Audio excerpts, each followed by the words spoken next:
Since we're leaving today, could you please make arrangements to relocate? We'll also handle the $473 monthly loan with my daughter on the way. We no longer need your help. I said. Understood. Please take care of everything from here on out, came the response. Despite all the support we had given to our in-laws, it was clear they had quickly shifted their allegiance to the younger sister. As I packed my things by the door, I decided to address something important.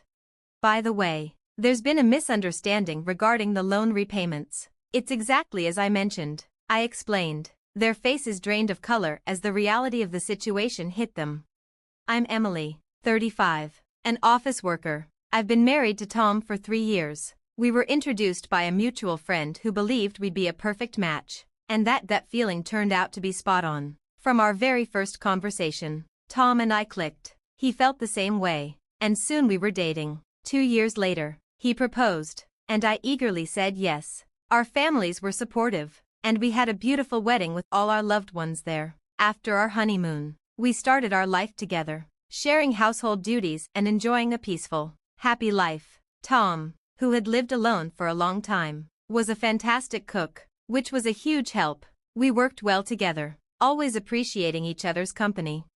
3 years passed in a flash, and our connection was as strong as ever. But then, Tom's father fell seriously ill. We rushed to the hospital, where he underwent a week of tests. He was released, but the risk of recurrence still hung over us. Realizing they might not cope with another emergency, Tom came up with a proposal. What if we lived together with my parents? He suggested one evening. I was caught off guard, but after giving it some thought, I agreed. We quickly discussed it with his parents. Live together? Tom's mother asked. Surprised. It's no trouble at all, I reassured her. Tom and I are just concerned about both of you. Thank you for letting us help. With looks of relief and gratitude, they accepted our offer. It was clear they were both anxious, but also comforted by the thought of us moving in. So, we packed up and moved in with them. My mother-in-law, understanding that both of us worked, took on most of the household chores. Thanks to her efforts, Tom and I could focus on our jobs, while Tom's father, now retired, spent his days resting at home. His health improved significantly, and life felt harmonious. However, not long after, our in-laws made a proposal that caught us off guard. I've been thinking about this for a while, Tom's father began. What would you think about us building a new 2-family house? Huh? I replied, surprised. This house isn't exactly spacious or comfortable for 4 adults, and if Tom and I have children in the future, it will be even more cramped. Tom's mother joined in. Considering the future, I've been thinking it might be better to build a larger house, one where we can all live comfortably for years to come. But, as you know, it's not something we can manage on my savings alone. We'll need to discuss this and make a decision together. Tom and I were taken aback by the suggestion, but after a lot of thought, we didn't think it was a bad idea. While the current house wasn't cramped, it wasn't ideal for 4 adults, and adding children in the future would make things even more difficult. Perhaps it was time to look for a new place where we could all live comfortably without the strain. After discussing it with Tom, we decided to move forward with his father's idea. The 4 of us visited real estate agents, exploring different properties. We wanted to find a home that would be barrier-free for our in-laws, with enough space for everyone and rooms for potential future children. Ideally, our new house should be located in a safe neighborhood, close to both a hospital and a train station, with easy access to grocery stores. Considering everyone's needs, it seemed like it might be a bit on the pricey side. However, we all agreed that if we were going to settle here for the rest of our lives, we didn't want to compromise too much. Each of us felt the same way, and with renewed determination, we decided to go ahead and build our dream home, even if it came at a high cost. After a while, our new house was finally completed. The exterior and interior were both pristine and beautiful, and just gazing at it lifted our spirits. This is truly amazing. I can't afford to get sick anymore. I want to stay healthy and live here for as long as I can, my in-laws said, their voices filled with joy. Tom and I shared their excitement, realizing that this house was going to be the one we'd live in for the rest of our lives, even when we had children. I want to play catch in the garden and have barbecues. That sounds wonderful. Let's create plenty of memories here. Our hearts were full of joy. Living in this new home was incredibly comfortable, and it felt like the peak of happiness. Being in such a peaceful, well-designed space made me even more motivated at work. Everything seemed to fall into place, and my personal and professional life flourished. I felt truly grateful for our decision to buy this house. Time passed quickly, and before we knew it, 2 years had gone by in our new home. We maintained a strong relationship with our in-laws, confident that the future would be filled with happiness. However, life in our dream home wasn't as smooth as we had hoped. An unexpected event occurred when my sister-in-law and her husband visited. "This is a nice house, but it's not fair that only you two get to live here," she remarked, looking around. "What are you talking about? We discussed everything and decided to buy this house with our parents," I responded, confused. "But it feels like you're living beyond your means. When we were stuck in a cheap apartment, it seemed like you were living the high life," she retorted, bitterness in her voice. She often visited during holidays, and each time, she would express her envy. She made repeated comments about how unfair it was that we had such a nice home. "We've been paying the mortgage every month, which is quite hefty, but we're living within our means. We earn enough to afford this house, so there's no reason for her to complain," I explained to Tom later. "Wouldn't it be fun if we all lived here with the in-laws?" she suggested one time. "What, can you even afford the mortgage for this house?" Tom replied, puzzled. My husband and I exchanged a look. Her words seemed thoughtless, but they were enough to stir something in my in-laws. "It would be lovely if Kana could move in here with us," my mother-in-law said, her voice softening. "Yes, it would be so lively," my father-in-law added. I frowned. "What are you two talking about? Haven't we been living together all along?" "Oh, I was just joking," my mother-in-law tried to laugh it off. "Exactly.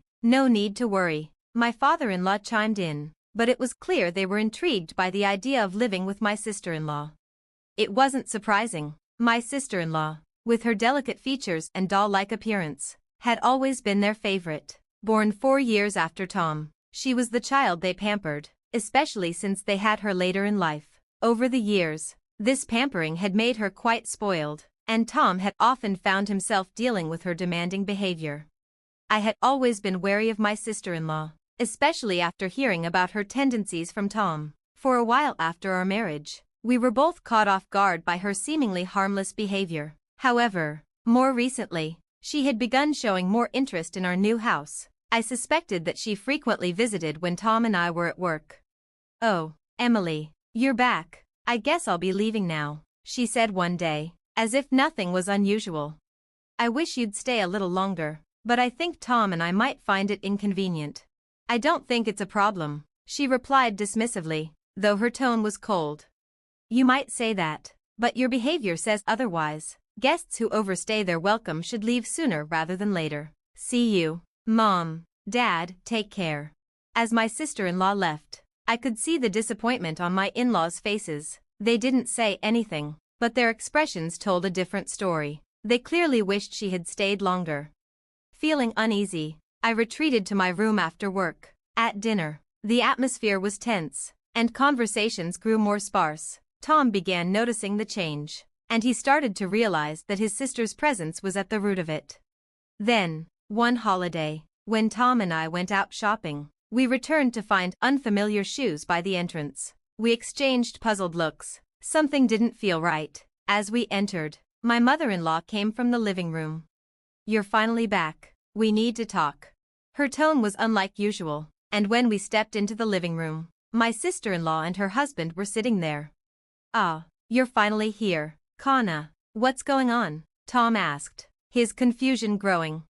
"From now on, we'll be living here. Please leave," my sister-in-law said abruptly. Tom and I were stunned, unsure how to respond to her sudden declaration. "What is she thinking? Moving in today?" Tom muttered, incredulous. "This is ridiculous. It's not sudden," Kana responded confidently. "We've been talking about it with Mom and Dad for a long time." Tom and I exchanged a look. We knew our in-laws were swayed by Kana's persuasive nature, but we had no idea things had escalated this far. Kana and her husband went on to announce that they'd be taking care of everything from now on.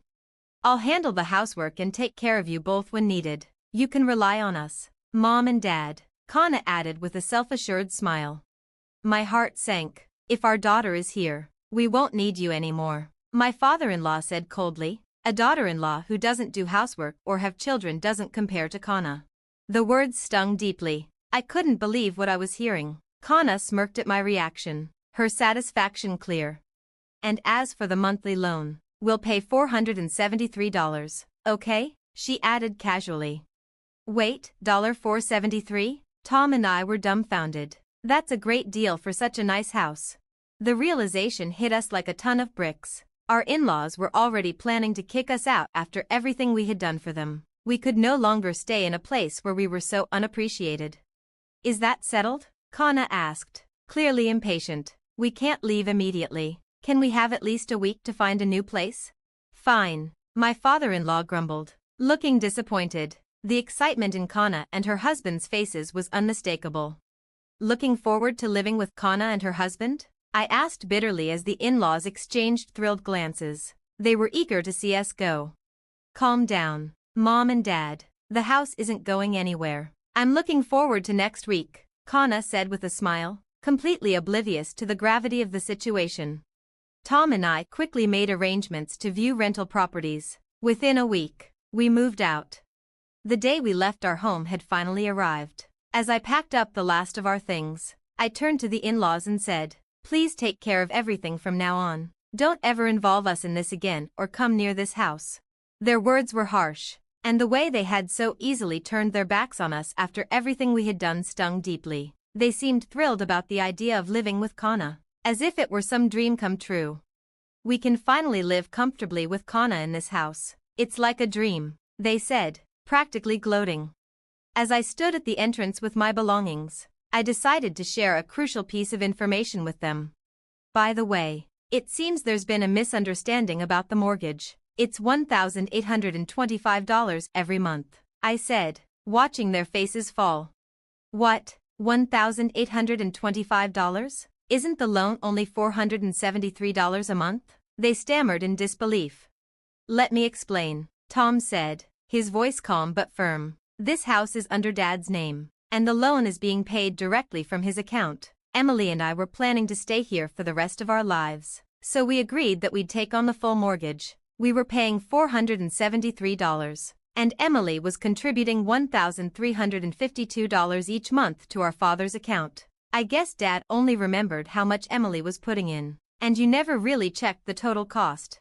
The in-laws were stunned into silence. No way, we can't pay $1,825 a month. We can't even afford the living expenses on top of that. How could Emily possibly contribute so much?